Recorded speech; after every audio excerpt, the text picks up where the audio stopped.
And my scripture reading today is taken from the New International Version of the Bible, Genesis chapter 8, verses 1 through 5. But God remembered Noah and all the wild animals and the livestock that were with him in the ark, and he sent a wind over the earth, and the waters receded. Now the springs of the deep and the floodgates of the heavens had been closed, and the rain had stopped falling from the sky. The water receded steadily from the earth, and at the end of the 150 days, the water had gone down. And on the 17th day of the 7th month, the ark came to rest on the mountains of Ararat.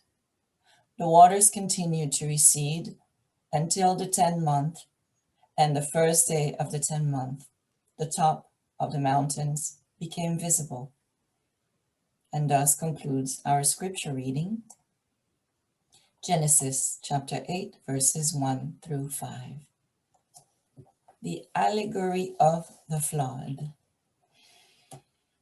Just before this chapter, God commands Noah to take his family and all the animals to the ark, and the rain starts. And here we are in Genesis 8. The rain has stopped, and the waters are receding everywhere, so much that the ark first rests on the mountain top. And then after several more months of receding waters, you can finally see the whole mountain.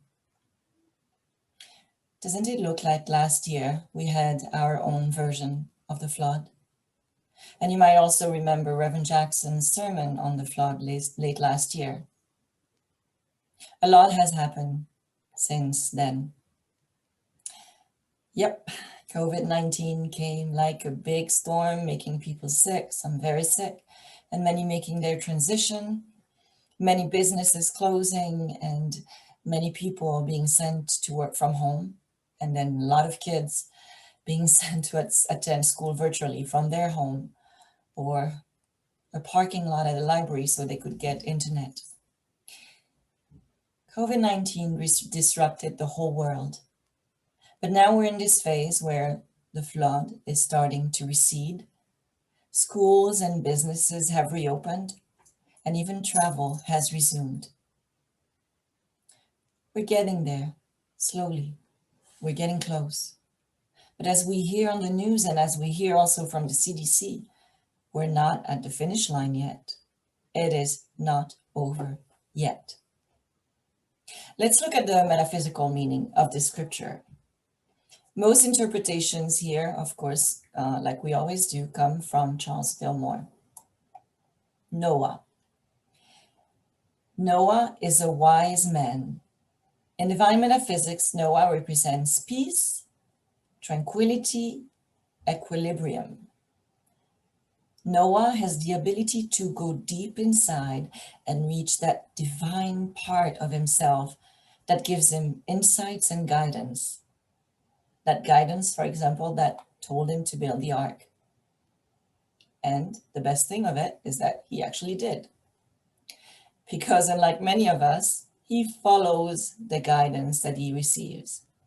Even when it sounds like a crazy, crazy, crazy plan, like building an ark and sending hundreds of animals on this vessel. Well, talking about vessel, the ark is a vessel. It's a vessel that takes us on a journey through the storms of life. In metaphysics, the ark represents the spiritual part of us that lies in the midst of errors or of error thinking. Error thinking is the belief that we are something other than true spiritual beings. And error thinking is also our attraction to satisfy our physical senses and go towards the pleasures of the material world instead of the fulfillment of our spiritual needs. The ark is that vessel that helps us navigate through what is true and through what is not true. And personally also, the way that I see the ark is our vessel, our consciousness, our internal compass. What are the mountains of Ararat? The mountains of Ararat represent that part of us that doesn't know the power and the wisdom of source that lies within us. Do we actually know how much power we have within us?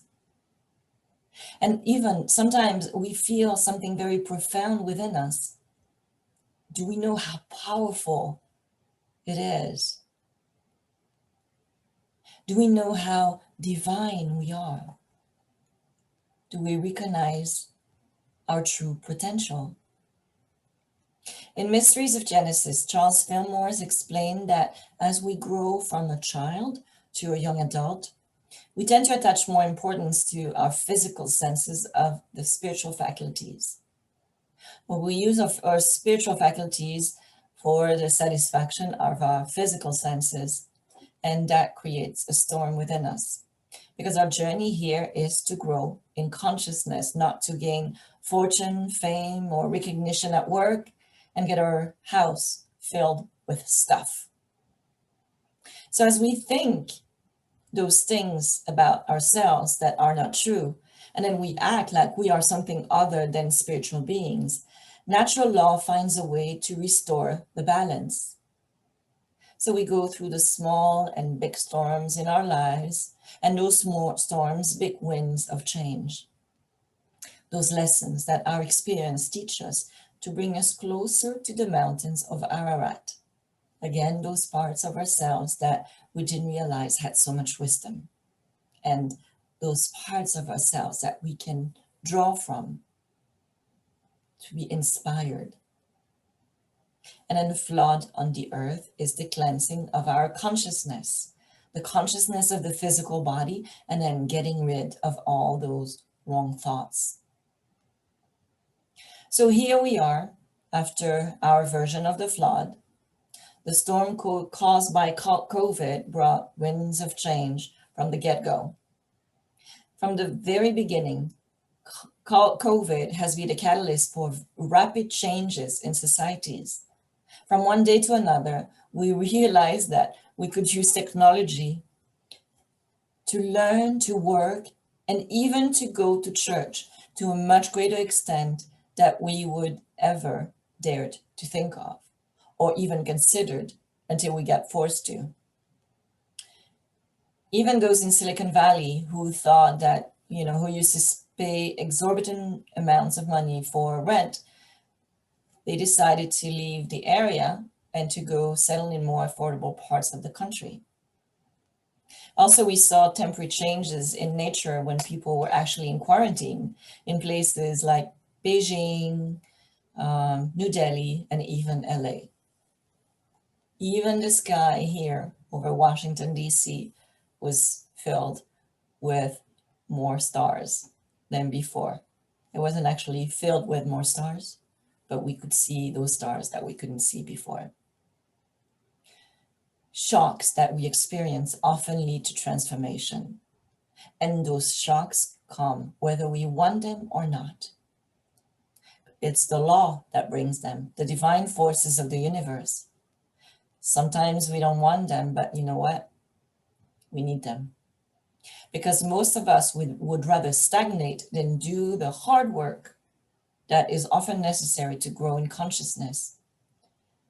Let's face it, we are so busy with our life out there that we forget the purpose of our being. So this flood that we have just experienced, and may I say, that's not over yet, was really a prompting for us to move in a different direction, to make changes. We've been at this for almost 1.5 years now, at least in the US. Some have returned to work, some went back to live their lives the way that it was before, and some never changed anything. And about those who went back to live the way it was before, I actually read the other day that those people in Silicon Valley are actually slowly returning to Silicon Valley because they miss the vibe of the area. They like things the way it was. But is returning the way it was before really what we want?